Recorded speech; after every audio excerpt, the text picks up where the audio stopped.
que o senhor tem direito ao silêncio. Se o senhor quiser falar, essa oportunidade que o senhor tem, tá bom? O senhor deseja falar ou fazer uso do seu direito ao silêncio? Desejo falar. Então, pode falar, senhor Anderson. Primeiramente, deixa eu fazer algumas perguntas aqui diretas para o senhor. Ok. Esses perfis do Instagram, Anderson Silva, _org3 e Anderson Silva, _org4, são do senhor? São, mas não existem mais nesse formato, né? Foi mudado. Acredito que esse org 3 está Pastor Anderson Silva, org. Entendi. E o senhor fez alguma menção à senhora Renálida como estelionatária espiritual nessas redes sociais? Sim. Sim? O senhor gostaria de explicar mais alguma coisa? Pode ficar à vontade. Ok. Inicialmente, acredito que o objeto a ser tratado aqui é o objeto teológico.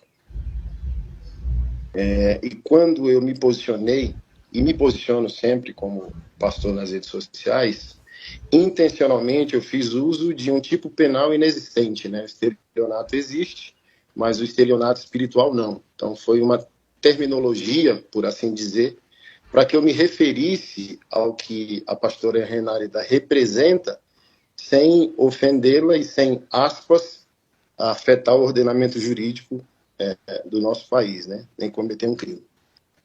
A pastora Renálida, falando do objeto teológico, que assim, não é meu prazer, né, estar diante de Vossa Excelência para discutir o objeto teológico, porque acredito que é meu dever como pastor, assim como qualquer pastor ou padre, o dever de guardar sua doutrina, a verdade de sua doutrina.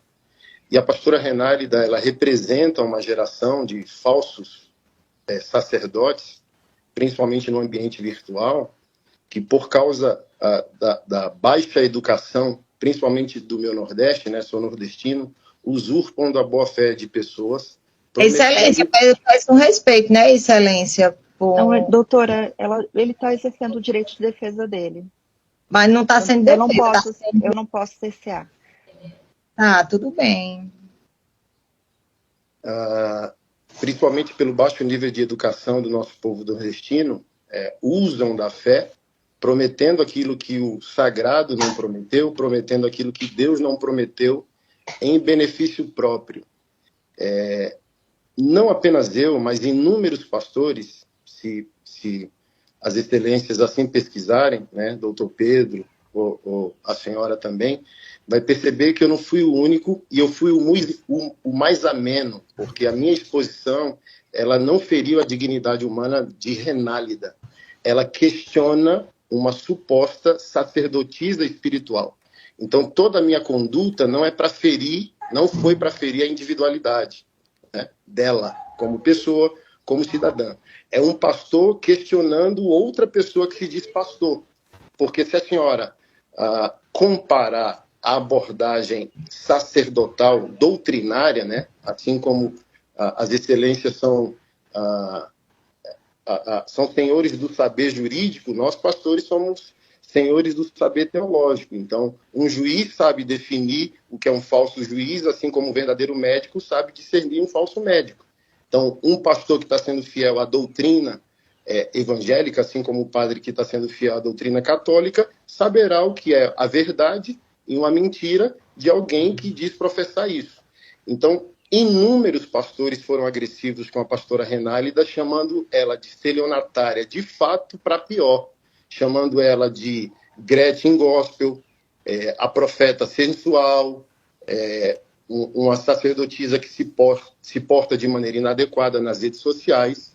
E eu abordei de maneira bíblica, teológica, respeitosa, discordando da falsa teologia dela e não ferindo a dignidade dela.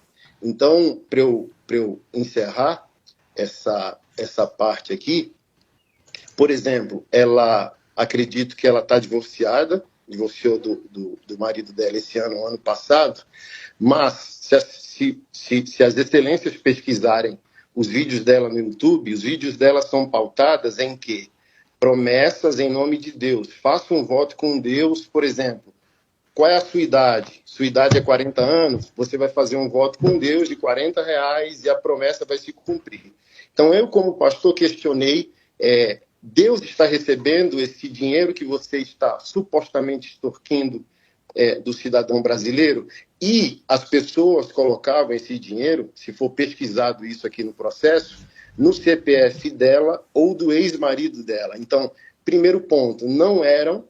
Acho que hoje ela lidera uma instituição religiosa, mas na época que eu questionei isso, há 2 anos atrás, ela não era instituição religiosa e tudo aquilo que ela dizia que era Deus dizendo ao público dela, que segue ela no Instagram, inicialmente, ela recebia, por exemplo, na conta pessoal dela, CPF, ou do marido CPF. Então, por exemplo, se ela quer ser respeitada como sacerdotisa, por exemplo, a Receita Federal tem noção do que aconteceu? Que volume financeiro é esse? Por exemplo, tem uma moça que me procurou dizendo: eu quero de volta o meu Pix, que você prometeu uma promessa e não se cumpriu, Deus não fez. Então, quando eu questiono de estelionato espiritual, eu não estou falando do estelionato típico do nosso ordenamento, eu estou dizendo isso é uma fraude. Num país sério, isso é um tipo de fraude e, na minha abordagem, é uma fraude espiritual, porque ela não é vizinha de Deus, ela não mora com Deus para dizer: olha, faça um Pix aqui com a sua idade, R$ 70, 70 anos é a sua idade, R$ 70 é seu Pix e Deus vai fazer. Não, nenhum sacerdote tem essa capacidade e quem diz que tem é uma fraude. Então, todo meu questionamento, Excelência, não é... Eu não conheço ela, nunca a vi pessoalmente. Então, longe de mim querer feri-la como pessoa, querer feri-la como mulher, mas eu não posso, como um pastor evangélico, né?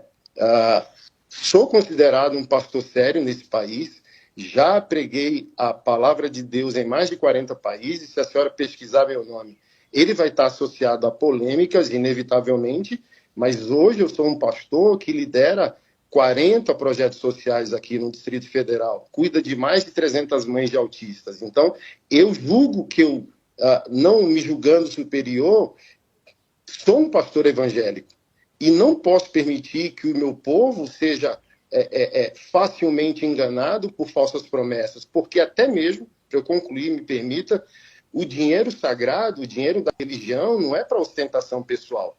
E a pastora Renálida é considerada no país, é só dar um Google ou pesquisar no YouTube, a pastora da ostentação. Então, ela faz o que ela faz, segundo essas críticas, trazendo para ela o ganho financeiro no qual ela ostenta com o dinheiro sagrado. E o dinheiro sagrado, para um verdadeiro pastor, é para cuidar dos pobres, dos órfãos, dos estrangeiros e das viúvas, assim como nós estamos lutando para fazer aqui no Distrito Federal.